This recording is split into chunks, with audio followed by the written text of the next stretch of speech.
We're reading out of the book of Exodus, chapter 20, and verse 17. Thou shalt not covet thy neighbor's house, thou shalt not covet thy neighbor's wife, no manservant, nor his maidservant, nor his ox, nor his ass, nor anything that is thy neighbor's. Okay, so here just very similarly, I would say, to the ninth commandment, where we clarified against thy neighbor. This is not limited to thy neighbor's house, or thy neighbor's wife, or thy neighbor's maidservant, or his maidservant, manservant or maidservant, shall I say, nor his ox, nor his ass, nor anything that is thy neighbor's. We're referring to neighbor as being everybody. Once again, we clarified that in the ninth commandment. So, in those days, and when this was actually drafted, Moses' time, this was basically everything someone had. So if we had to translate that through to today's day and age, it means anything.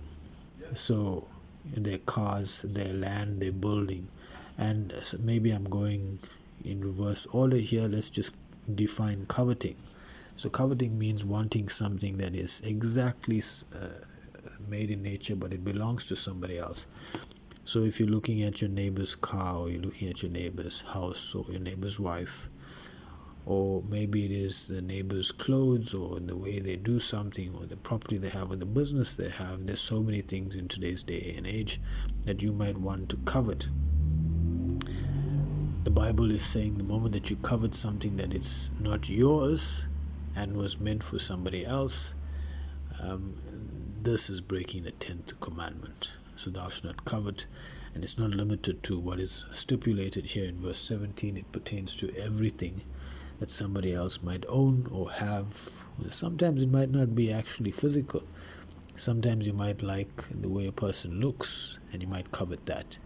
You might like the person's maybe their hairstyle. I know with both male and female, sometimes they would like the hair styles. Maybe there's lots of fashion trends, colors of clothing. You'd go and get some people just go and get the exact same thing that person is wearing, meaning that they coveted that fashion, or that type of clothes, or that color of clothes, or maybe that hairstyle, or whatever the case may be. So we're going to take the additional portion out of that to simplify it for those, as this is the King James Version. And once again, remember, the Bible is set in a time that is not similar to our time, so we've got to make it relevant to today. So if you look at the neighbor's house, that would still apply. If you look at the neighbor's wife, that would still apply. Manservant, maidservant is your workers at home, but this could be in the workplace as well. Ox or ass, this could pertain to means of transportation or working as well, or anything that is thy neighbor. So that sums it up right there. So simply put, the 10th commandment, thou shalt not covet.